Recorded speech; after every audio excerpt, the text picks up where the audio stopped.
بسم اللہ الرحمن الرحیم باب من ترک علی رکعتین عند الامام او المحدث۔ یہ باب اس بات کے احکام کے بیان میں جو محدث یا امام کے سامنے دو زانو ہو کر بیٹھ جائے، یہ استاد کا احترام ہے، ادب ہے، بڑی شخصیت کا ادب اور احترام ہے۔ جس طریقے سے کہ سیدنا جبریل علیہ السلام جب آقا نامدار صلی اللہ علیہ وسلم کی بارگاہ میں حاضر ہوئے، وہ بھی آ کر دو زانو ہو کر بیٹھ گئے تھے، اور پھر وہ یہ کہ یا اپنے ہاتھ اپنے ہی زانوں پر رکھے یا پھر اپنے دونوں ہاتھ ادباً آقا نامدار صلی اللہ علیہ وسلم کے زانوں پر رکھے۔ اور محققین اور محدثین فرماتے ہیں کہ یہ جو بات میں آیا ہوا ہے کہ بھائی آتاکم جبرائیل لیعلمکم دینکم، یہ سیدنا جبریل علیہ السلام اس لیے تشریف لائے تھے تاکہ تمہیں تمہارا دین سکھائیں، اور اس دین سے مراد ہے بارگاہ رسالت کے آداب۔ پڑھیں یہ حدیث۔ قال حدثنا ابو اليمان قال اخبرنا شعيب عن الزهري قال اخبرني انس بن مالك ان رسول الله صلى الله عليه وسلم قال وقام عبد الله بن حذافة فقال من ابي؟ قال ابوك حذافة ثم اكثر ان يقول صدوري وبرك عمر على ركبتيه فقال رضينا بالله ربا وبالاسلام دينا وبمحمد صلی اللہ علیہ وسلم نبیا ثلاثا وسکت۔ یہ پہلے باب کا تتمہ ہے، اس میں یہ ہے کہ حضرت عبداللہ بن حذافہ رضی اللہ تعالیٰ عنہ پہلے بھی حدیث بات گزر گئی، حضور کی بارگاہ میں حاضر ہوئے، عرض کی کہ من ابی، اس لیے کہ ان پر یہ تان و تشریح کی جاتی تھی کہ یہ در حقیقت الیاذ باللہ تعالیٰ حرامزادے ہیں، اپنے باپ کے نہیں ہیں۔ تو جب آقا نامدار صلی اللہ علیہ وسلم ہر ایک بات کا جواب دینے لگے تو ان کو بھی موقع مل گیا، تو انہوں نے بھی حضور صلی اللہ علیہ وسلم کی بارگاہ میں عرض کی کہ من ابی، تو آقا نامدار صلی اللہ علیہ وسلم نے فرمایا کہ آپ کے جو والد ہیں نا وہ ہے حذافہ۔ تو اس سے پہلے بھی بتایا، یہ معلوم ہوا کہ آپ نامدار صلی اللہ علیہ وسلم ما فی الارحام کو بھی جانتے تھے کہ بھائی ان کی ماں کی جو رحم ہے تو ان کی ماں کی رحم میں کس کا لطف ہو گیا ہے، تو آپ نامدار صلی اللہ علیہ وسلم کو اس بات کا بھی علم تھا۔ اس کے بعد فرماتے ہیں کہ جب لوگوں نے کثرت کے ساتھ سوال جواب شروع کر دیے، سیدنا عمر فاروق رضی اللہ تعالیٰ عنہ دو زانو ہو کر آقا نامدار صلی اللہ علیہ وسلم کی خدمت میں بیٹھ کی اور آپ نے عرض کی کہ یا رسول اللہ، ہم اللہ کے رب، دین کے اسلام اور آپ کے نبی ہونے پر ہم راضی ہیں۔ تو 3 مرتبہ سیدنا عمر فاروق رضی اللہ تعالیٰ عنہ نے آقا نامدار صلی اللہ علیہ وسلم کی خدمت میں یہ درخواست پیش کی۔ اس درخواست پیش کرنے کا مطلب یہ تھا کہ جن لوگوں نے آج سے انجانے مسلمانوں نے سوال کیے ہیں، میں ان کی طرف سے معذرت چاہتا ہوں۔ یا پھر اس کا دوسرا مطلب یہ ہے کہ بھائی ہم تو آپ کے علم و فضل کو ماننے والے ہیں، اور یہ جو آپ کے علم و فضل پر اعتراض کرتے ہیں اور آپ کے علم کی آزمائش کرنا چاہتے ہیں، وہ ہم نہیں ہیں، وہ دوسرے لوگ ہیں۔ چلیں باب من اعاد الحديث ثلاثا ليفهم فقال النبي صلی اللہ علیہ وسلم الا وقول السور فما زال يكررها وقال ابن عمر قال النبي صلی اللہ علیہ وسلم هل بلغت ثلاثا۔ تو یہ باب اس بات کے احکام کے بیان میں ہے کہ جو آدمی بات کو 3 دفعہ دہرائے تاکہ لوگوں کی سمجھ میں بات آ جائے، تو آقا نامدار صلی اللہ علیہ وسلم نے فرمایا خبردار جھوٹ سے بچو۔ تو آپ پھر بار بار اس کلمے کو آپ دہراتے رہے۔ تو فرماتے ہیں کہ سیدنا عبداللہ ابن عمر رضی اللہ تعالیٰ فرماتے ہیں کہ 3 مرتبہ حضور نے فرمایا اچھا بھائی، کیا میں نے آپ تک اپنی بات پہنچا دی ہے؟ کیا میں نے تبلیغ کا حق ادا کر دیا ہے؟ اب یہ ہے کہ 3 بار بات کو جو دہراتے تھے، بعد نے کہا کہ ہمیشہ آپ اپنی بات کو 3 بار دہراتے تھے، اور بعد نے کہا کہ نہیں آپ اس لیے اپنے 3 بار اپنی بات کو دہراتے تھے، ایک مرتبہ دائیں طرف والوں کے لیے، دوسری طرف سامنے والوں کے لیے، تیسری مرتبہ بائیں طرف والوں کے لیے، لیکن یہ دونوں باتیں درست نہیں ہیں۔ خود بخود آپ کے عنوان سے جو سمجھا جا رہا ہے وہی درست ہے، اور وہ یہ ہے کہ اگر کوئی بات مشکل ہو، سمجھ نہ آنے والی ہو، تو پھر اس بات کو سمجھانے کے لیے آپ آقا نامدار صلی اللہ علیہ وسلم 3 بار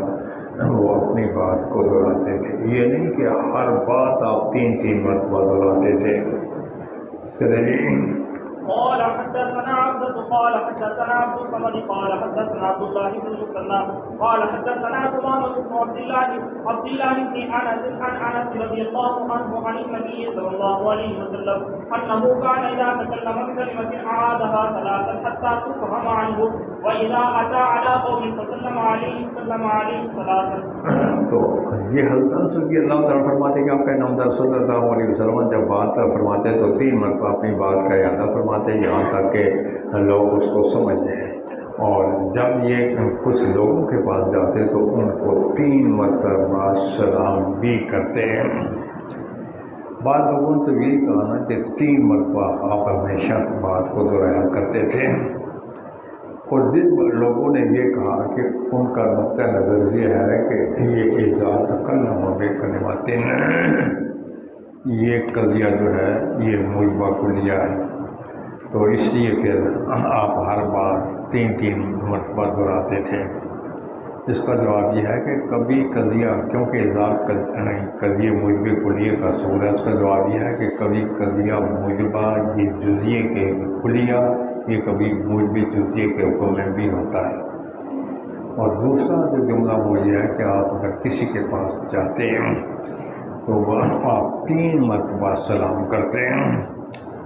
اور یہ 3 مرتبہ، 1 مرتبہ سلام کرتے تو اجازت کا، دوسری مرتبہ اصل سلام، اور تیسری مرتبہ اگر کوئی آدمی باہر نہ آتا تو پھر واپس جاتے ہوئے آپ سلام کر کے تو واپس تشریف لے جاتے۔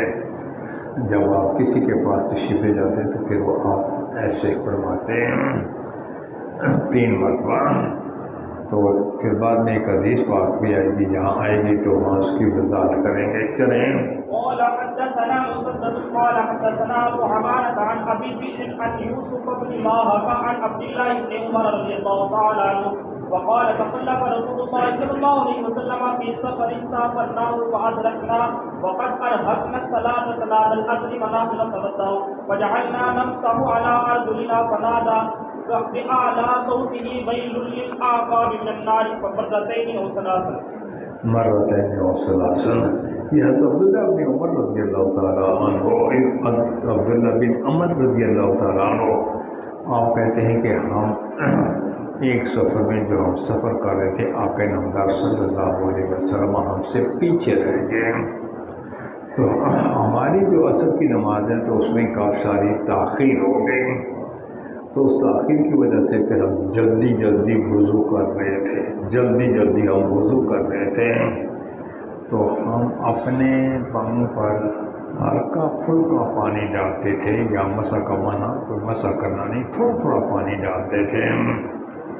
اور یہ حدیث بات پہلے بھی گزری ہوئی ہے کہ بھئی بلند آواز سے آواز بلند کی جائے مسئلہ بتاتے ہوئے، تو تب بھی اس میں کوئی حرج نہیں ہے۔ اور یہاں کسی اور لحاظ سے حضرت امام بخاری نے اس حدیث بات کو ذکر کیا ہے، تو آپ فرماتے ہیں کہ جب ہم ہلکا پھلکا پانی ڈال رہے تھے تو آپ نے دور سے بانپ لیا کہ ہمارے پاؤں صحیح طریقے سے نہیں دھل رہے۔ اگر تھوڑا پانی آدمی ڈالے، خاص کر سردیوں کے موسم میں، تو وہاں پھر ایسی صورت میں ٹخنوں کے قریب پیچھے کی جو جگہ ہے وہ خشک رہ جاتی ہے۔ آپ نے دور سے بانپ لیا، تو اس لیے پھر آپ نے فرمایا کہ بھائی یہ جو ایریوں والوں کے لیے ویل ہو، ہلاکت ہو۔ کیا مطلب ہے کہ بھائی اس قسم کے لوگوں کی جو ایریاں وہ آگ میں جلے، جب ایریاں جلے گی تو جسم ہے، تو جسم جلے گا، اس سے مروا کہ یہ جو عذاب ہے یہ عذاب روحانی بھی ہوتا ہے اور جسمانی بھی ہوتا ہے، اور اس حدیث پاک سے جسمانی جو عذاب ہے اس کی وضاحت ہوتی ہے۔ چلیں، باب تعلیم الرجل امته واهله، یہ باب ہے کہ کسی آدمی کا اپنی باندی کو تعلیم دینے کے بارے میں، اور یہ باب ہے کسی آدمی کا اپنے بیوی کو تعلیم دینے کے بارے میں۔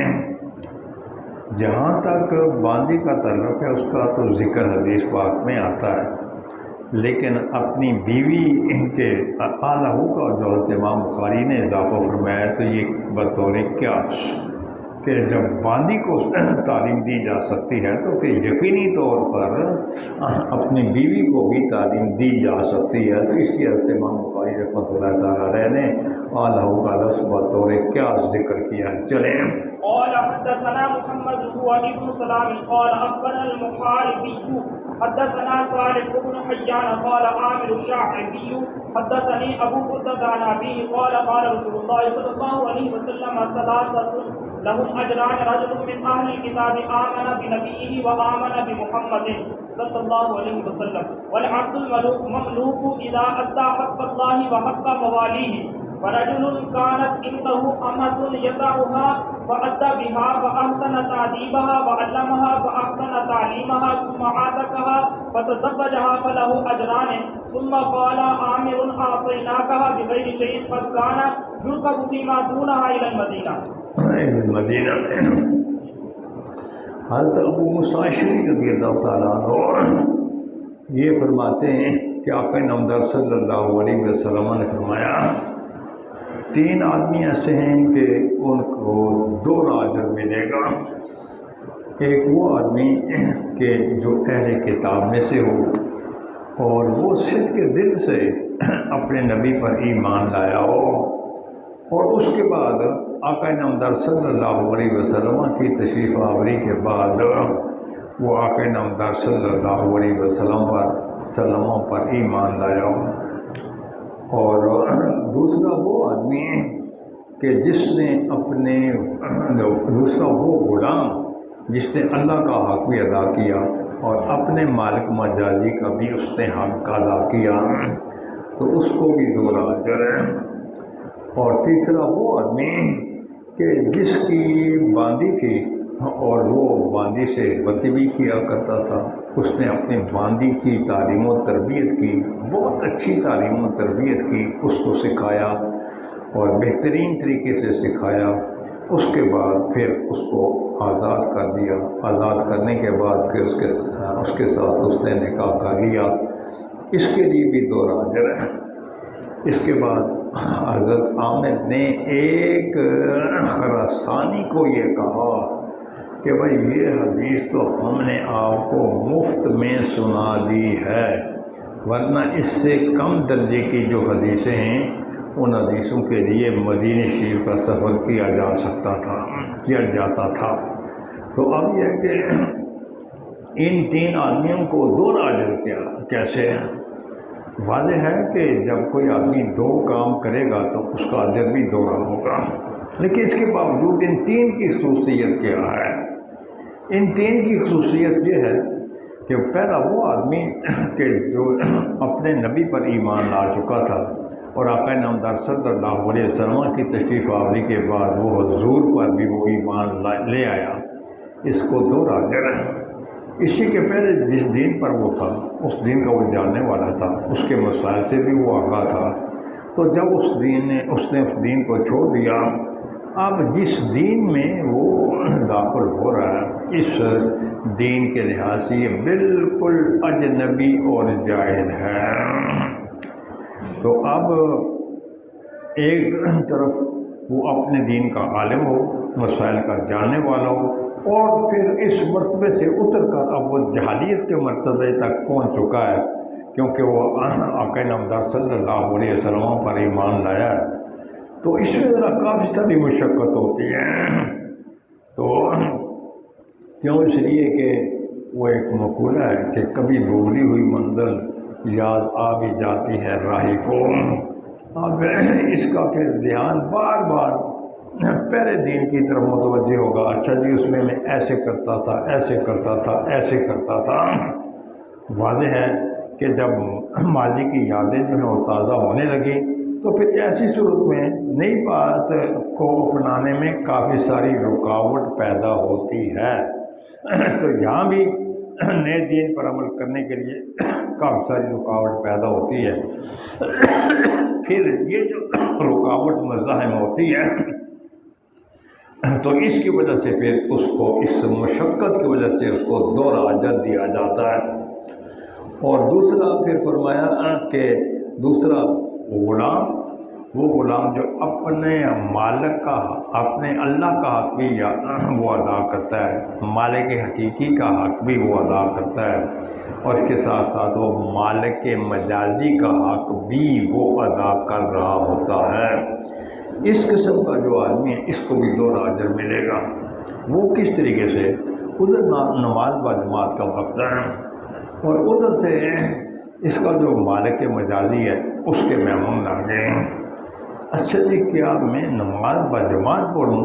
یا پھر میں اپنے مالک مجازی کے جو مہمان ہیں ان کی مہمان نوازی کروں؟ اب یہ یہاں تزاحم ہے، رکاوٹ ہے کہ اگر یہ نماز با جماعت کے لیے جاتا ہے تو پھر مالک مجازی کے مہمانوں کی خاطر تواضع نہیں کر سکتا، اگر خاطر تواضع کرے تو جماعت نکل جائے گی۔ تو اس لیے پھر اس قسم کے جو غلام ہوتے ہیں بڑے تیز ترار ہوتے ہیں، تو پھر وہ جلدی جلدی مالک مجازی کے مہمانوں کی مہمان نوازی کا بندوبست کر کے فوراً غائب ہو جاتے ہیں اور پھر وہ جا کر نماز با جماعت میں شریک ہوتے ہیں۔ تو اس قسم کا اگر تضام ہو تو پھر ایسے غلام کو دوہرا اجر ملے گا اس تضام اور رکاوٹ کی وجہ سے۔ اور اگر ایسے نہیں ہے کہ وہ مالک مجازی کے وہ جو کام تھے ان سے فارغ ہو گیا، اب مالک مجازی وغیرہ سارے سو گئے اور اب یہاں کوئی مزاحم اور رکاوٹ نہیں رہی، اب یہ رات کے وقت اگر تہجد پڑھنا شروع کر دے تو اس کو اب رات کے وقت تہجد پڑھنے کا دوہرا ثواب نہیں ملے گا، اس لیے کہ یہاں کوئی مزاحمت اور رکاوٹ وغیرہ نہیں ہے۔ اور تیسرا وہ آدمی کہ جس کی باندی تھی اور وہ باندی سے ہم بستری کیا کرتا تھا، لیکن اس نے اپنی بیوی کو کی بہت اچھے طریقے سے تعلیم و تربیت کی، اور تعلیم و تربیت کرنے کے بعد پھر اس کو آزاد کر دیا، آزاد کرنے کے بعد اس کے ساتھ نکاح کر دیا۔ تو اب پھر اس آدمی کو دوہرا ثواب ملے گا، اس لیے کہ بحیثیت باندی بھی تو وہ اس کے ساتھ ہم بستری کر سکتا ہے، لیکن جب اس نے اس کی تعلیم و تربیت کرنے کے بعد اس کو آزاد کر دیا، یہ اب اس کی بیوی بن گئی۔ جب یہ اس کی بیوی بن گئی تو اب یہ اس کی وہ لونڈی، اب یہ اس کی ہمسر بن گئی، تو اب یہ دونوں ان کے حقوق ایک دوسرے پر برابر سرابر ہو گئے۔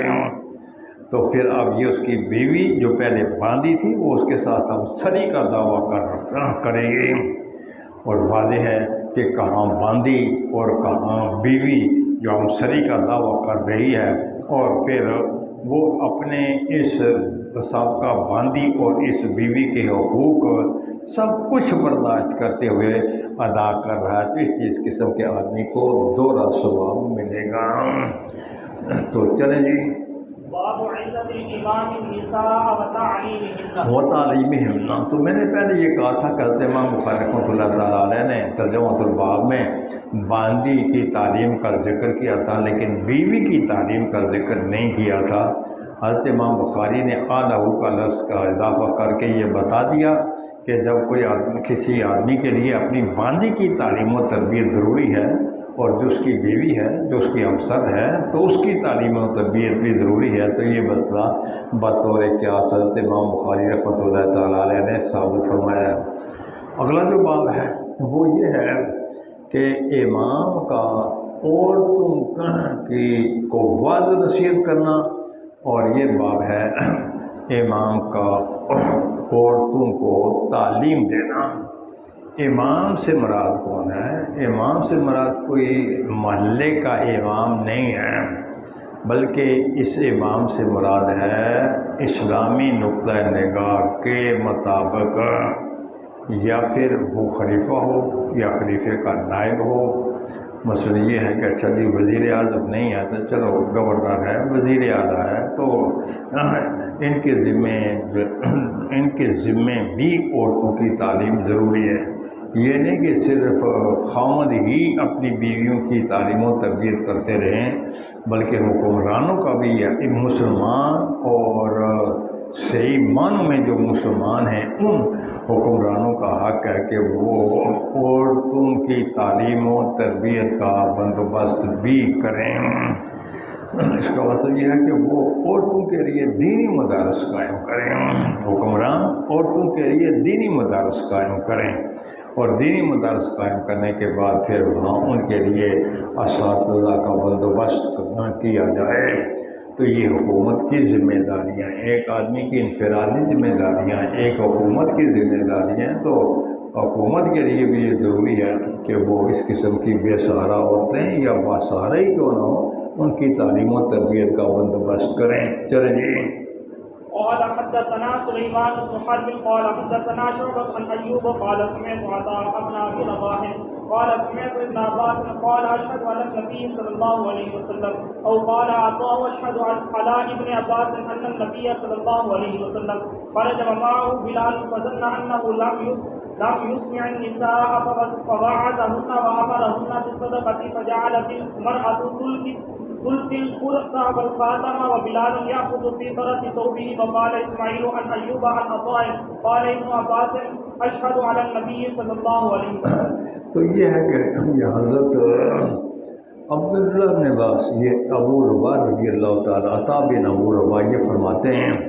کہ میں نے حضرت عبداللہ بن عباس رضی اللہ تعالیٰ سے سنا کہ اشہد علی النبی، اس میں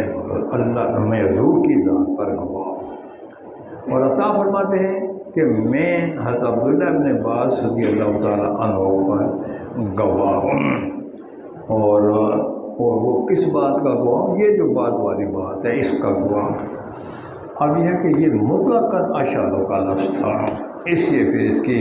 وضاحت میں شک پڑ گیا کہ اشہد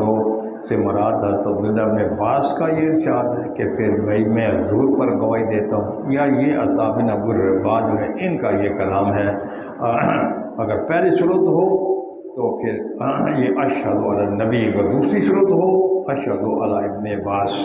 لیکن بعد میں یہ بتا دیا کہ یہاں اشہد کا تعلق جو ہے حضرت عبداللہ بن عباس کے ساتھ ہے. اس کا مطلب یہ کہ میں آقا نامدار صلی اللہ علیہ وسلم پر اس بات کا گواہ ہوں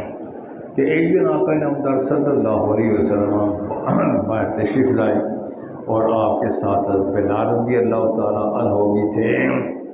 تو فرماتے ہیں کہ حضرت آقا نامدار صلی اللہ علیہ وسلم نے یہ گمان فرمایا کہ بھائی وہ اپنی بات عورتوں کو نہیں سنا سکے. اور حضور نے پھر عورتوں میں بات شروع کر دیا، ان کو صدقے کا حکم دے دیا. جب ان کو صدقے کا حکم دے دیا تو عورتیں جو ہے نا اپنی بالیاں اور انگوٹھیاں یہ نکال کر باہر پھینک رہی تھی. حضرت بلال رضی اللہ تعالیٰ عنہ کے پاس ایک چادر تھی، وہ چادر کے ایک کنارے میں یہ عورتیں صدقے کے طور پر جو کچھ دے رہی تھی تو یہ ڈالتے جا رہے تھے، یہ اپنی چادر میں ڈالتے جا رہے تھے. تو فرمایا کہ حضور صلی اللہ علیہ وسلم نے سمجھا شاید عورتوں تک میری بات نہیں پہنچی. حالانکہ آقا نامدار صلی اللہ علیہ وسلم کی بات دور دور تک پہنچتی تھی، اور صحابہ کرام اپنے گھروں میں بھی حضور کی بات کو سنتے تھے. اور ایک صحابی ہیں، تو جب حضور سرور کونین صلی اللہ علیہ وسلم نے جمعے کے دن فرمایا اجلسوا، تو ایک صحابی اپنے گھر میں تھے تو وہ وہیں بیٹھ گئے. تو اس سے معلوم ہوا کہ حضور سرور کونین صلی اللہ علیہ وسلم کی آواز مبارک دور دور تک پہنچتی تھی. اور یہاں جو آپ نے یہ گمان فرمایا اس کے ہو سکتا ہے بشری تقاضے کے مطابق نہ بھی پہنچتی ہو، یہ بھی ہو سکتا ہے. اور یہ بھی ہو سکتا ہے کہ یہ آپ نے تعلیم امت کے لیے فرمایا ہو. کہ بھائی ہر آدمی کی آواز تو دور دور تک نہیں پہنچ سکتی، کیونکہ ہر آدمی کوئی سیدنا غوث اعظم رضی اللہ تعالیٰ کے پائے کا تو نہیں ہے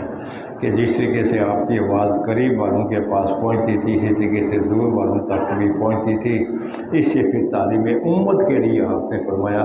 کہ بھائی عورتوں کو علیحدہ واعظ و نصیحت کرنی چاہیے۔ واعظ و نصیحت کرتے ہوئے حضور نے فرمایا کہ صدقہ دیا کریں۔ یہ جو عورتیں ہوتی ہیں یہ بڑی رقیق القلب ہوتی ہیں اور بات کا ان پر بہت ہی زیادہ اثر ہوتا ہے۔ پھر خاص کر آقا نامدار صلی اللہ علیہ وسلم کے ارشاد کا اثر تو بہت ہی زیادہ ہوتا تھا، ہر ایک آدمی پر بہت زیادہ ہوتا تھا۔ اس لیے پھر عورتوں کو جب آپ نے یہ فرمایا صدقہ دیں، عورتوں نے اپنی بالیاں اور انگوٹھیاں دینے شروع کر دی، اور سیدنا بلال رضی اللہ تعالیٰ عنہ تو ان کو یہ فرماتے جاتے اچھا دیتی جائیں، اور آپ نے اس کے لیے اپنی چادر کا ایک کنارہ بچھا رکھا تھا، اور عورتیں جو ہیں وہ اپنی بالیاں اور انگوٹھیاں وغیرہ حضور صلی اللہ علیہ وسلم کے ارشاد کے بعد اس میں ڈالتے چلے جاتے تھے۔ تو اس سے یہ بھی معلوم ہوا کہ اگر ضرورت کے مطابق کوئی آدمی چندے کا اعلان کرے کہ تو اس میں بھی کسی قسم کا کوئی حرج نہیں ہے۔ تو کچھ لوگ یہ کہتے رہتے ہیں، کچھ لوگ موجودہ دور کے کچھ وہ جی چندہ مانگنے کی کیا ضرورت ہے، چندہ کہاں سے ثابت ہے کہ جو چندہ بھی مانگو یہاں سے چندہ ثابت ہے، اور پھر جہاں کہیں بھی عید کی نمازوں کا تذکرہ آئے گا وہاں سے بھی چندہ ثابت ہے، تو کوئی چندے کی ممانعت نہیں ہے۔ لیکن یہ ہے کہ چندہ لے کر خرچ کہاں کرنا ہے، تو اس میں ذرا احتیاط کی ضرورت ہے۔ چندہ لے کر خرچ کہاں کرنا ہے، اس میں ذرا احتیاط کی ضرورت ہے۔ جس مقصد کے لیے چندہ لیا ہو اسی مقصد کے میں یہ چندہ خرچ کیا جانا چاہیے۔ اور آج کل یہ جو دعوت اسلامی والے ہیں یہ بالکل بہن ہی اسی طریقے سے کرتے ہیں کہ جس مد کے لیے وہ چندہ لیں اسی مد میں وہ خرچ کرتے ہیں، اور ایک ان کا عمومی چندہ ہوتا ہے، جیسے کہ انہوں نے وہ چھوٹے چھوٹے بکسے جو باہر ڈالے ہوتے ہیں، تو یہ جو عمومی چندہ ہے، تو جب یہ عمومی چندہ ہے تو لہذا یہ اپنی مرضی کے مطابق جہاں چاہیں اس کو عمومی چندے میں سے خرچ کر سکتے ہیں، لیکن جو چندہ کسی خاص مقصد کے لیے ہے اس چندے کو اسی مصرف میں یہ خرچ کرتے ہیں۔ چلیں جی، باب الحرص علی الحدیث، یہ باب ہے کہ بھائی حدیث پر حریص ہونے کے، حدیث کی حرص کے بارے میں پہلے تو مطلقاً علم کے فضائل بیان ہوئے ہیں کہ یہ جو علم سیکھنا ہے، بعض تبلیغ ہے، یہ بڑا ضروری ہے، اور یہاں یہ تعمیم بعد تخصیص ہے، اور تعمیم بعد تخصیص یہ علم حدیث کی عظمت شان کے اظہار کے لیے ہے۔ فرمایا یہ باب ہے حدیث پر زیادہ حرص کرنے کے بارے میں۔ چلیں، قال حدثنا عبد العزيز بن عبد الله قال حدثنا سليمان عن عمرو بن ابي عمرو عن سعيد بن ابي سعيد المقبوري عن ابي هريره انه قال قيل يا رسول الله صلى الله عليه وسلم من اسعد الناس بشفاعتك يوم القيامه؟ قال رسول الله صلى الله عليه وسلم لقد ظننت يا ابا هريره ان لا يسالني عن هذا الحديث احد افضل منك لما رايت من حرصك على الحديث اسعد الناس بشفاعتي يوم القيامه من قال لا اله الا الله خالصا من قلبه او نفسه۔ حسین رضی اللہ تعالیٰ عنہ فرماتے ہیں قال قیل، یہ فرماتے ہیں کہ عرض کی گئی یا رسول اللہ صلی اللہ علیہ وسلم قیامت کے دن آپ کی شفاعت کے لیے سب سے زیادہ نیک وقت کون ہوگا؟ تو یہ حسین رضی اللہ تعالیٰ عنہ نے پوچھا، تو آقا نامدار صلی اللہ علیہ وسلم نے فرمایا، تو یہ قیلا یا رسول اللہ، بعد میں یہ ہے کہ فقد قلت یا ابو ہریرہ۔ اب یہاں قیلا کیوں ہے؟ کیونکہ خود پوچھنے والے حضرت ابو ہریرہ تھے، تو بعد نے کہا کہ بھائی وہ اپنے آپ کو نمایاں نہیں کرنا چاہتے تھے، اس لیے آپ نے قیلا فرما دیا، لیکن یہ بات غلط ہے، اس لیے کہ دوسری جو حدیث پاک ہے وہاں خود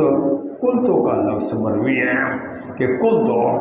تو لہذا یہ جو قلعہ ہے یہ کسی اندراج من الراوی ہے، کسی راوی نے یہاں قلتوں کے بجائے قلعہ کا لفظ بول دیا، ورنہ دوسری حدیث پاک میں صراحتاً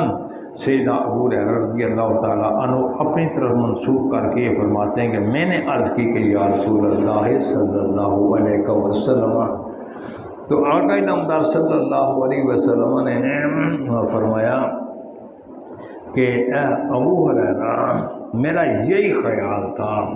کہ اس حدیث کو مجھ سے آپ کے علاوہ کسی اور نے نہیں پوچھنا، میرا پہلے سے یہ خیال ہے۔ اس کی وجہ یہ ہے کہ آپ حدیث پاک جاننے کے لیے بڑے حریص رہتے ہیں۔ تو فرماتے ہیں کہ حضور نے فرمایا کہ قیامت کے دن میری شفاعت کا سب سے زیادہ سعادت مند وہ ہے کہ جس نے یہ صمیم قلب سے جس نے کہا کہ لا الہ الا اللہ، تو وہ میری شفاعت کا حقدار ہوگا۔ تو اس سے یہ معلوم ہوا کہ یہ جو سیدنا ابو ہریرہ رضی اللہ تعالیٰ عنہ کی حرص سے حدیث ہے، یہ سیدنا ابو بکر صدیق رضی اللہ تعالیٰ عنہ سے بھی بڑھ کر ہے، سیدنا عمر فاروق رضی اللہ تعالیٰ عنہ سے بھی بڑھ کر ہے۔ تو یہ ایک جزئی فضیلت ہوگی حضرت سیدنا ابو ہریرہ رضی اللہ تعالیٰ عنہ کی۔ تو فرمایا کہ جو کوئی اپنے دل یا نفس سے خلوص کے ساتھ لا الہ الا اللہ کہہ دے تو کیا مطلب، جس کو تصدیق قلبی حاصل ہو تو بالآخر وہ جنت میں جائے گا۔ یا اس کا مطلب یہ ہے لا الہ الا اللہ کہنے کا کہ بھائی اس نے کلمہ بھی پڑھ لیا، کلمہ پڑھنے کے بعد پھر جو اس پر کلمے کے حقوق اس پر کے لیے ضروری ہوتے ہیں وہ ان حقوق کو بھی بجا لاتا رہے تو وہ سب سے پہلے قیامت کے دن میری شفاعت کے ساتھ زیادہ سعادت مندی حاصل کرے گا۔ چلیں باب كيف يقبض العلم وكتب عمر بن عبد العزيز الى ابي بكر بن حزم انظر ما كان من حديث رسول الله صلى الله عليه وسلم فاكتبه فاني خفت دروس العلم وذهاب العلماء ولا يقبل الا حديث النبي صلى الله عليه وسلم وليكشوا العلم وليجلسوا حتى يعلم من لا يعلم فان العلم لا يهلك حتى يكون سرا۔ تو یہ باب اس بات کے احکام کے بیان میں ہے کہ فرمایا کہ علم کس طریقے سے قبض ہوگا۔ تو یہ میں نے پہلے بتایا ہوا ہے کہ حضرت امام بخاری رحمۃ اللہ تعالیٰ علیہ اپنی اس کتاب میں بابوں میں شروع میں تقریباً 30 جگہ کیفہ کا لفظ لائیں گے شروع میں، اور 29 جگہوں میں سے محققین کا یہ خیال ہے کہ 20 جگہوں میں تو پہلی جلد میں کیفہ کا لفظ ایسے ہی بابوں کے شروع میں آئے گا، اور 10 دفعہ دوسری جلد میں یہ کیفہ کا لفظ ایسے ہی بابوں کے شروع میں آئے گا۔ کیفہ کا لفظ کیفیت بیان کرنے کے لیے بھی آتا ہے، اور کیفہ کا لفظ اختلاف احوال بیان کرنے کے لیے بھی آتا ہے، اور کیفہ کا لفظ جو ہے وہ اختلاف اقوال بیان کرنے کے لیے بھی آتا ہے۔ تو فرمایا کہ بھائی یہ باب اس بات کے احکام کے بیان میں ہے کہ یہ جو علم ہے، علم کس طریقے سے علم کو قبض کیا جائے گا۔ تو فرماتے ہیں کہ یہ جو حضرت عمر بن عبد العزیز ہیں، انہوں نے ابو بکر حزم کی طرف یہ دیکھا کہ اچھا بھائی دیکھیں کہ بھائی آقا نامدار صلی اللہ علیہ وسلم کی حدیث کون کون سی ہے، جو حضور کی حدیث ہو آپ نے اس کو محفوظ کر لینا ہے۔ اور اس کی وجہ یہ ہے کہ مجھے علم کے ختم ہونے کے اور علماء کے چلے جانے کا اندیشہ ہے، بس آپ نے وہی بات لینی ہے جو کہ آقا نامدار صلی اللہ علیہ وسلم سے منقول ہو۔ کیا مطلب حدیث پاک کے ساتھ کسی اور کے قول اور اثر وغیرہ کو جمع نہیں کرنا، حدیث پاک کو آپ نے سب سے علیحدہ کر کے لکھنا ہے۔ تو یہ سب سے پہلے عمر بن عبد العزیز کے زمانے سے باقاعدہ تدوین احادیث کا سلسلہ شروع ہوا، اور یہ تدوین حدیث جمع کرنے کا جو حکم ہے یہاں بخاری شریف میں ابو بکر بن حزم کی کو کہ آپ نے ابو بکر بن حزم کو یہ کہا کہ آپ نے آقا نامدار صلی اللہ علیہ وسلم کی احادیث مبارکہ کو آپ نے جمع کرنا ہے۔ اور دوسری روایت میں یہ آتا ہے کہ آپ نے حضرت امام زہری کو سب سے پہلے یہ حکم دیا کہ آپ نے آقا نامدار صلی اللہ علیہ وسلم کے ذخیرہ احادیث کو ایک جگہ جمع کرنا ہے۔ تو اب یہاں سے یہ معلوم ہوتا ہے کہ یہ جو پہلے مدون حدیث کے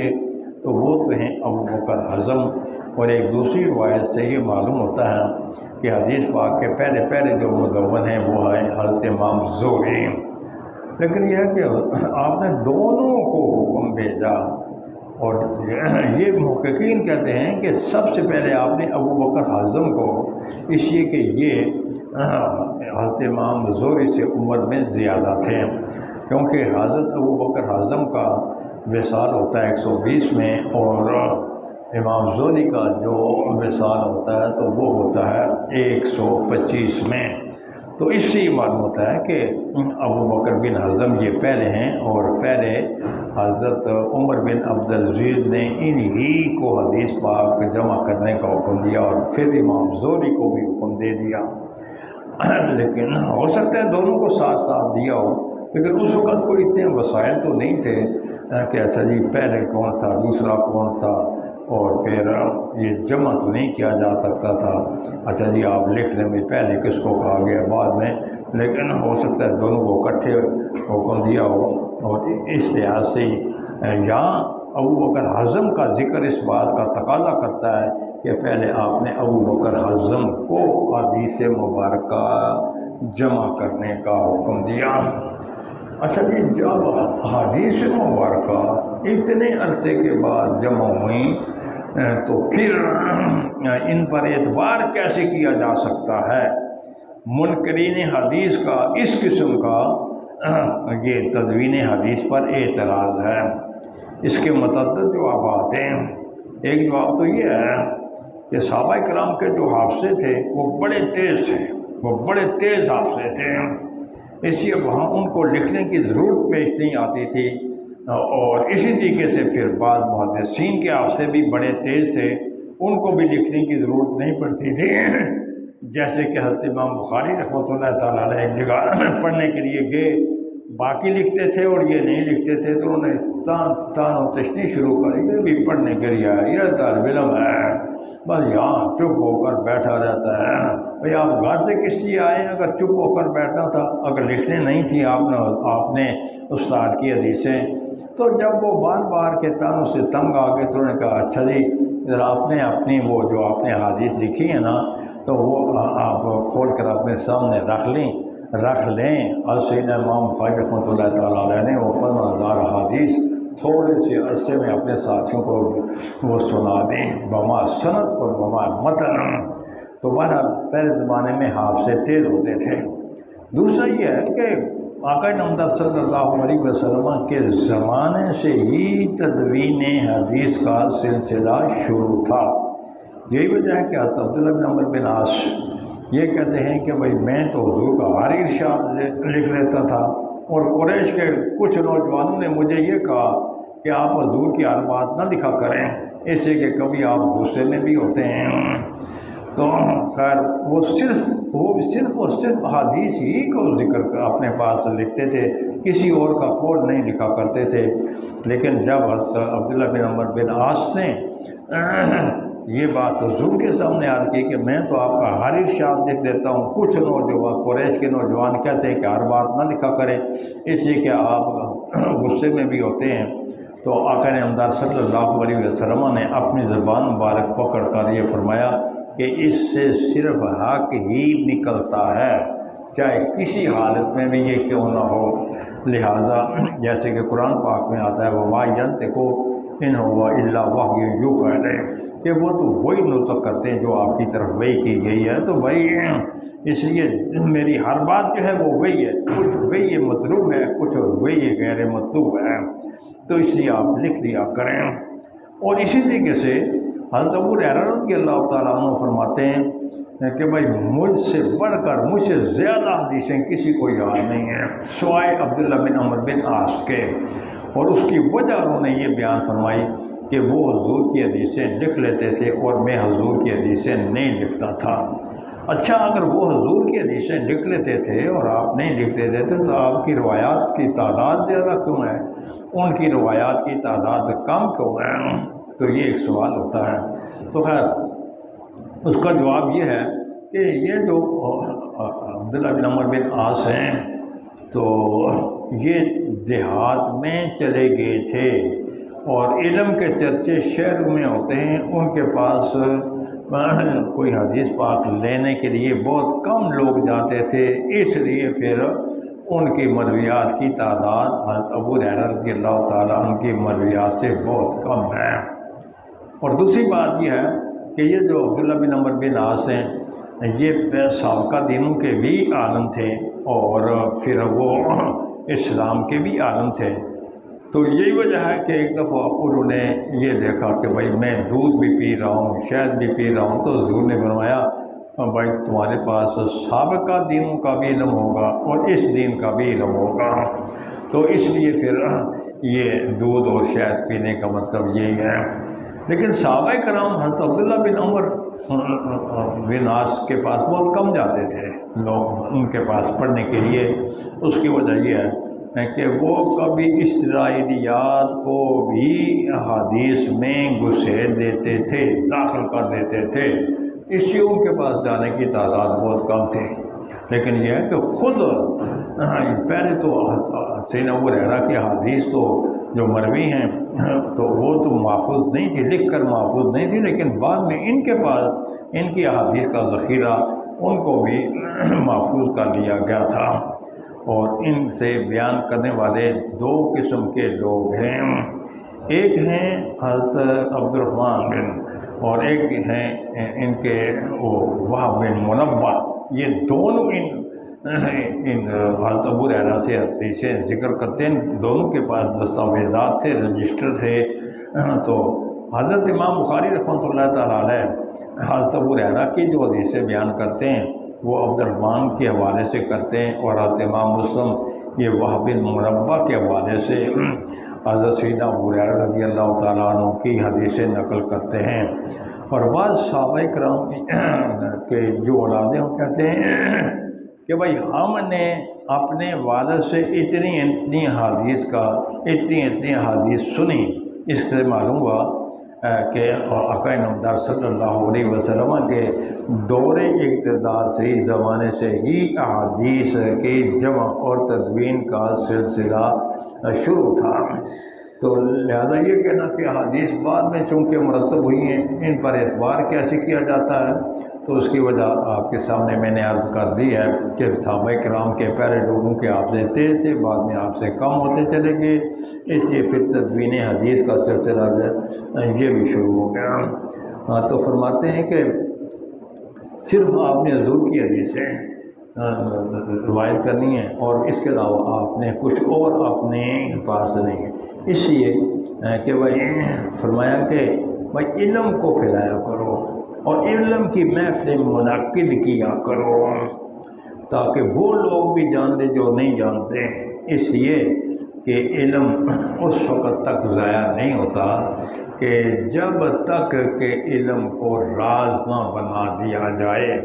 تو جب علم سر عام علم کے چرچے ہوں گے، علم راز نہیں بنے گا، پھر کوئی نہ کوئی تو ضرور جو ہے وہ عالم بنتا چلا جائے گا۔ چلیں قال حدثنا العلاء بن عبد الجبار قال حدثنا عبد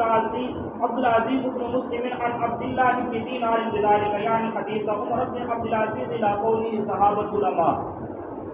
صحابہ العلماء کا بیان کیے، بعد والا جو حصہ ہے وہ یہی ہے، نہیں ذکر کیا کہ صرف حضور کی حدیثیں ہی ذکر کرنی ہیں یا یہ ہے کہ تم علم کو پھیلاؤ اور علم کے لیے بیٹھ جایا کرو، یہ بعد والے جو کلمات ہیں یہ ذکر نہیں کیے گئے۔ چلیں قال حدثنا اسماعيل بن ابي ويس قال حدثني مالك عن هشام بن عروة عن ابيه عن عبد الله بن عمرو بن العاص قال سمعت رسول الله صلى الله عليه وسلم يقول ان الله لا يقبض العلم ان اللہ قال يقول کے بعد ان ہوتا ہے۔ چلیں إن الله لا يقبض العلم انتزاعا ينتزعه من العباد ولكن يقبض العلم بقبض العلماء حتى إذا لم يبقى عالم اتخذ الناس رؤوسا جهالا فسئلوا فأفتوا بغير علم فضلوا وأضلوا. قال فربري قال حدثنا عباس قال حدثنا قتيبة قال حدثنا جرير عن هشام نحوه. تو یہ فرماتے ہیں کہ حضرت عبداللہ بن عمر بن عاص فرماتے ہیں میں نے خود حضور کی زبانی سنا کہ بھئی یہ جو علم ہے علم کس طریقے سے ختم ہوگا. تو وہ فرماتے ہیں کہ علم اس طریقے سے ختم نہیں ہوگا کہ لوگوں کے سینوں سے ہر ایک چیز غائب کر دی جائے، بلکہ علم جو ختم ہوگا تو وہ ختم ہوگا یہ علماء کے مرنے کی وجہ سے، علماء کے ختم ہو جانے کی وجہ سے. تو جب کوئی عالم نہیں رہے گا تو پھر فرمایا کہ اس وقت لوگ جو ہے نا جہالاء کو اپنے پیشوا اور امام بنانا شروع کر دیں گے. لوگ آ کر ان کے مسئلے پوچھیں گے، وہ بغیر علم کے فتوے دیں گے، خود گمراہ ہیں، لوگوں کو گمراہ کرتے چلے جائیں گے. حضرت امام بخاری رحمۃ اللہ تعالیٰ علیہ کا طریقہ یہ ہے جو حدیث ان کی شرط کے مطابق نہ ہو تو یہ اس حدیث کی تردید کرتے رہتے ہیں. یہاں ایک اور روایت بھی ہے جس روایت میں یہ ہے کہ جب بالکل قیامت قریب آ جائے گی تو پھر رات کو کوئی آدمی عالم سوئے گا اور صبح اس کا سینہ علم سے پاک ہوگا. رات کو قرآن پاک رکھا جائے گا، صبح سے روح غائب ہوگی، دین کی کتابیں رکھی جائیں گی، صبح صفحے خالی پڑے ہوئے ہوں گے. یہ بھی ایک حدیث پاک آتی ہے کیونکہ وہ حضرت امام بخاری رحمۃ اللہ تعالیٰ علیہ کے شرط کے مطابق صحیح نہیں تھی. اس کی تردید کے لیے حضرت امام بخاری رحمۃ اللہ تعالیٰ علیہ نے یہ باب قائم کیا ہے کہ ایسے نہیں ہے کہ علم جو ہے وہ لوگوں کے سینوں سے کھینچ لیا جائے، ایسے نہیں ہے. محققین دونوں حدیثوں میں تطبیق دیتے ہیں کہ پہلی حدیث کا تعلق بہت پہلے کے وقت کے ساتھ ہے، دوسری حدیث کا تعلق بالکل قرب قیامت کے ساتھ ہے. تو جب بالکل قرب قیامت ہوگا تو اس وقت دوسرا معاملہ درپیش آئے گا کہ رات کو کوئی آدمی عالم کی حیثیت سے سوئے گا، صبح جائے لوٹے گا. رات کو قرآن پاک لکھا ہوا ہوگا، صبح خالی اور راک ہوں گے. رات کو حدیثیں ہوں گی، دینی کتابیں ہوں گی، صبح ساری خالی پڑی ہوں گی. تو یہ قیامت کے قریب یہ معاملہ درپیش آئے گا. تو فرماتے ہیں کہ پھر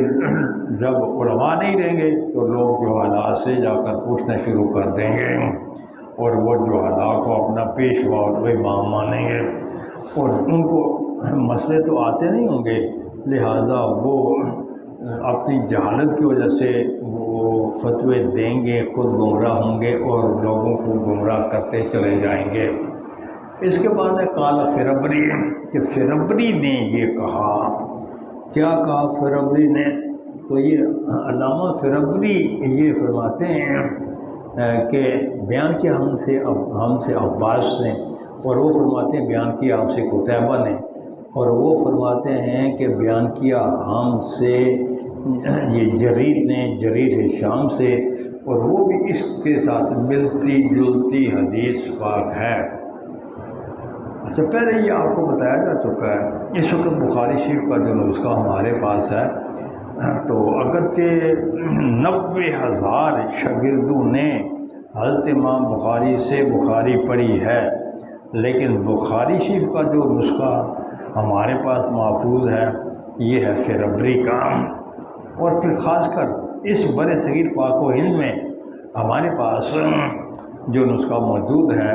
وہ ایک عظیم محدثہ حضرت کریمہ جو ہے عورت، ان کا نسخہ ہمارے پاس ہے برِ صغیر پاک و ہند میں. تو اس سے معلوم ہے کہ عورتوں کی بھی اس سلسلے میں بہت بڑی خدمات ہیں. تو خیر قال فربری، جب ساری کتابوں کے پھر یہاں قال فربری کہنے کی کیا ضرورت ہے؟ تو اس کا جواب یہ ہے کہ یہاں قال فربری کہہ کر حضرت فربری صاحب محمد بن یوسف فربری یہ بتانا چاہتے ہیں کہ بھائی میرے اس سلسلے میں 2 استاد ہیں. ایک روایت تو میں نے حضرت امام بخاری سے سنی ہے اور دوسری جو روایت ہے تو وہ میں نے سنی ہے یہ عباس سے میں نے دوسری روایت سنی ہے۔ تو یہ دو روایتیں تھیں، لیکن ایسے موقع پر طریقہ کار یہ ہوتا ہے کہ جب کسی دوسری سند کو بیان کیا جائے تو اس کو پھر حاشیے پر لکھتے ہیں، کتاب کے درمیان نہیں لکھتے۔ لہذا کالا فربری والی جو بات ہے یہ کتاب کے متن کے اندر نہیں ہونی چاہیے تھی، بلکہ یہ حاشیے پر ہونی چاہیے تھی۔ اور اسی طریقے سے کبھی کسی کتاب میں کوئی غلط لفظ بھی درج ہوتا ہے۔ اگر کسی کتاب میں کوئی غلط لفظ درج ہو تو پھر ایسی صورت میں ایسے نہیں کہ وہاں ہی آپ کانٹے لگاتے پھریں کہ اس پر کانٹے لگا کر پھر اپنے پاس سے آپ کوئی لفظ وہاں لکھ دیں۔ اس کا طریقہ کار یہ ہے کہ آپ نے حاشیے پر لکھنا ہے کہ بھائی کتاب میں تو یہ ایسے لکھا ہوا ہے لیکن در حقیقت یہاں ایسے ہے۔ ورنہ ہم نے دیکھا کہ کبھی ایک استاد نے کچھ لکھا دیا، وہ لڑکوں نے کتاب کے اندر وہی لکھ دیا، دوسرا آیا اس نے کچھ اور لکھا دیا، لڑکوں نے وہ بھی کتاب کے اندر لکھ دیا۔ جس طریقے سے مثلا میں یہ بتاؤں کہ اچھا جی ہاں پڑھنا ہے، تعویل نہیں پڑھنا، تو اب جن کو مجھ پر یقین نہیں ہے وہ پھر وہاں یہ کاٹ کر تو حاشیے پر لکھ دیں گے کہ تعویل پڑھنا ہے، دوسرے آئیں گے وہ تعویل کو کاٹ کر تو حال لکھ دیں گے، تو یہ ایک تماشا بن جائے گا۔ تو یہ ایک تماشا بن جائے گا، نہیں حاشیے پر نہیں، کتاب کے اندر یہ ایک تماشا بن جائے گا۔ ہاں اگر اپنا اختلاف کوئی ذکر کرنا ہے وہ بعد میں ذکر کرنا، حاشیے پر ذکر کریں۔ کتاب میں تو ایسے ہے لیکن در حقیقت یہ اس طریقے سے نہیں بلکہ ایسے ہیں۔ باقی انہوں نے فرمایا کہ شام نے پہلی حدیث پاک کے ساتھ معنی کے لحاظ سے ملتی جلتی حدیث پاک یہاں بیان کی ہے۔ چلیں جی، باب هل يجعل للنساء يوم على هدة في العلم، یہ باب اس بات کے احکام کے بیان میں ہے، کیا عورتوں کے لیے حصول علم کے لیے کوئی علیحدہ دن مقرر کیا جائے؟ تو پڑھیں جی۔ قال حدثنا آدم قال حدثنا شعبة قال حدثني ابن الأصبهاني قال سمعت أبا صالح الزكوان يحدث عن أبي سعيد الخدري قال النساء للنبي صلى الله عليه وسلم غلبنا عليك الرجال فاجعل لنا يوما من نفسك، فوعدهن يوما لقيهن فيه فوعظهن وأمرهن، فكان فيما قال لهن ما منكم امرأة تقدم ثلاثة من ولدها إلا كان لها حجابا من النار، فقالت امرأة واثنين، فقالا واثنين۔ تو یہ باب کا عنوان یہ ہے، کیا امام جو ہے عورتوں کے لیے واز کے لیے علیحدہ دن مقرر کریں؟ آگے حدیث پاک میں یہ آتا ہے، حضرت ابو سعید خدری رضی اللہ تعالیٰ عنہ فرماتے ہیں کہ عورتوں نے آقا نامدار صلی اللہ علیہ وسلم کی بارگاہ میں درخواست پیش کی، بھائی ہم پر تو ہر وقت مرد غالب رہتے ہیں، کیا مطلب مردوں نے ہر وقت بس آپ کو گھیرے رکھا ہوتا ہے، ہماری آپ تک رسائی نہیں ہوتی؟ تو جس طریقے سے مردوں کی یہ خواہش ہے کہ انہیں مسائل آئیں، دین آئے، ہماری بھی یہ خواہش ہے کہ ہمیں بھی دین آئے، ہمیں دین کے مسائل آئیں، تو لہذا آپ ایسے کریں کہ آپ اپنے پاس سے ہمارے لیے کوئی تبلیغ کے لیے کوئی علیحدہ دن مقرر کر دیں۔ تو آقا نامدار صلی اللہ علیہ وسلم نے ان کے لیے علیحدہ دن مقرر کر دیا۔ اس دن میں حضور نے ان کو وعظ و تبلیغ فرمائی اور ان کو وہ ہمارا ہونا ان کو یہ حکم دیا، کانا فیما قال لهم، جو کچھ حضور نے ان کے سامنے بیان کیا تو ان میں سے ایک یہ بھی تھا کہ جو عورت اپنے 3 نابالغ بچے آگے بھیج دے گی تو وہ بچے دوزخ کی آگ سے اس کی ماں کے لیے رکاوٹ بنیں گے۔ تو کیا مطلب جس کے چھوٹے 3 بچے نابالغ 3 بچے فوت ہو جائیں گے تو وہ بچے اپنی اس امی کو دوزخ میں نہیں جانے دیں گے۔ اب یہ ہے کہ اچھا جی امی کے ذکر کی کیا ضرورت تھی؟ اگر کسی کے نابالغ بچے فوت ہو جائیں، جیسے وہ اپنی امی کو دوزخ میں نہیں جانے دیں گے، اسی طریقے سے اپنے ابو کو بھی تو دوزخ میں نہیں جانے دیں گے، کہ پھر عورتوں کے ذکر کا کیا فائدہ؟ اس کا جواب یہ کہ عورتوں کو بچوں کے ساتھ بڑی محبت ہوتی ہے، اس لیے عورتوں کا ذکر کیا۔ اور دوسری حدیث پاک میں وضاحت بھی ہے، اور وہ وضاحت یہ ہے کہ جس آدمی کے بھی تو اس میں عورت کے مرد دونوں آ جاتے ہیں، تو تو لہذا یہ جو حدیث ہے یہ مجمل ہے، اور بعد والی جو حدیث جس میں مطلقاً امرا کا لفظ ہے وہ مفصل ہے۔ ضابطہ یہ ہے کہ حدیث مفصل کو حدیث مجمل پر ترجیح ہوتی ہے، تو اس کا مطلب یہ ہوا چاہے مرد کے نابالغ 3 بچے فوت ہو جائیں، چاہے عورت کے، تو وہ اس کو دوزخ کی آگ سے روکے رکھیں گے، دوزخ میں آگ نہیں جانے دیں گے۔ ایک اور نے یہ کہا کہ اگر کسی کے 2 چھوٹے نابالغ بچے فوت ہو جائیں تو اللہ تبارک و تعالیٰ کی طرف سے فوری طور پر آقا نامدار صلی اللہ علیہ وسلم کی طرف یہ وحی کر دی گئی، اگر کسی عورت کے یہ 2 نابالغ بچے بھی فوت ہو جائیں تو وہ بھی اپنے والدین کو دوزخ میں نہیں جانے دیں گے۔ اب یہاں یہ ہے کہ یہاں حل کا کیا مطلب؟ بعض والی حدیث پاک میں تو بالکل واضح ہے کہ آقا نامدار صلی اللہ علیہ وسلم نے ان عورتوں کے لیے علیحدہ وعظ کا دن مقرر فرمایا، تو پھر یہ عنوان پانے کی کیا ضرورت ہے؟ کیا امام جو ہے یہ عورتوں کے لیے علیحدہ وعظ کا دن مقرر کرے؟ تو حضرت امام بخاری رحمۃ اللہ تعالیٰ علیہ کے اس قسم کے جو عنوانات ہوتے ہیں نا وہ بڑی گہرائی میں جاتے ہیں، اور یقینی طور پر اس میں کوئی نہ کوئی نقطہ بھی ہوتا ہے، اور یہاں بھی ایک بہت بڑا نقطہ ہے۔ وہ بہت بڑا نقطہ یہ ہے، ایک تو ہے آقا نامدار صلی اللہ علیہ وسلم کی ذات و برکات، اور ایک ہے پھر نیک لوگ، اور ایک ہیں عام درس و تدریس کرنے والے لوگ۔ لہذا عام طور پر جو درس و تدریس کرنے والے ہیں تو انہیں ذرا سوچ سمجھ کر تنہا عورتوں کی مجلس قائم کرنی چاہیے،